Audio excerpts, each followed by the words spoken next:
মৌলানা বদৰুদ্দিন আজমলৰ বিস্ফোৰক মন্তব্য। উজনি অসমত কংগ্ৰেছৰ কোনো ভোট নাই। উজনি অসমত বিচাৰি প্ৰাৰ্থী পোৱা নাই কংগ্ৰেছে।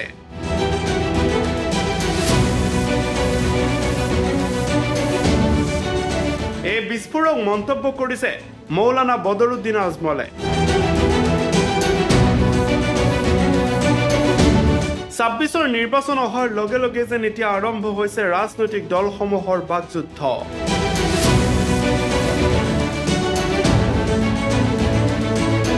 বিশেষকৈ বিৰোধী শিবিৰত মিত্ৰতাক লৈ আৰম্ভ হৈছে বাকযুদ্ধ।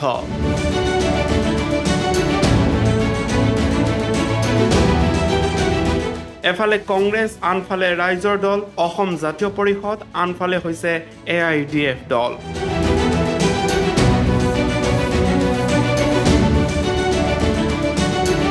AIDF দলক বিৰোধী ঐক্যত চামিল নকৰাক লৈ খঙত টিঙিৰি তোলা মৌলানা বদৰুদ্দিন আজমল, যাৰ বাবে কংগ্ৰেছক কটাক্ষ আজমলৰ। কংগ্ৰেছত উজনি অসমত কোনো ভোট নাই। এই ইলেকশ্যনত এইসকলে বিচাৰি কেণ্ডিডেট পোৱা নাই। এইটো মই অতি মই ৰিপৰ্ট পাইছিলোঁ। বিচাৰি কেণ্ডিডেট পোৱা নাই।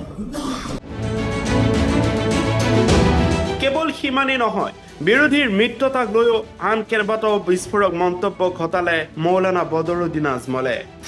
বিৰোধীৰ যদি শত্ৰু বিজেপি, তেতিয়াহ'লে একলা চলা নীতি গ্ৰহণ কৰিব লাগিব, কাৰণ কংগ্ৰেছ AIDFক হাতেৰে পিটিকি মৰাৰ পৰিকল্পনা বিজেপিৰ।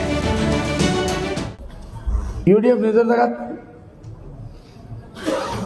কংগ্ৰেছ নিজৰ জেগাত, যোজনক আমি এনেকৈ মাৰি শেষ কৰি দিম। ইফালে বিগত সময়ত অসম চৰকাৰে ৰাজ্যজুৰি চলোৱা উচ্ছেদৰ সময়ত ৰাইজৰ কাষত থিয় দিছিল AIDF দলৰ নেতাই। সেই কথা উল্লেখ কৰিবলৈ নাপাহৰিলে মৌলানা বদৰুদ্দিন আজমলে। মিয়া মুছলমানৰ বাবে মাত মাতি আহিছে AIDF দলে। কোনো ৰাজনৈতিক দলে এই মিয়া মুছলমানৰ বাবে মাত মতা নাই।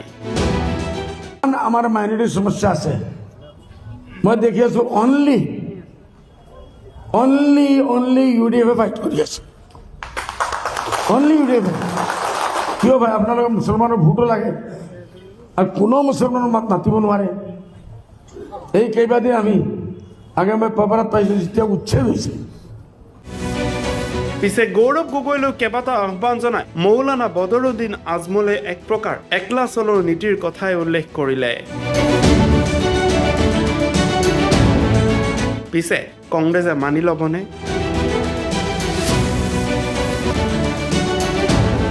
নিউজ ডেস্ক, গণ অধিকাৰ।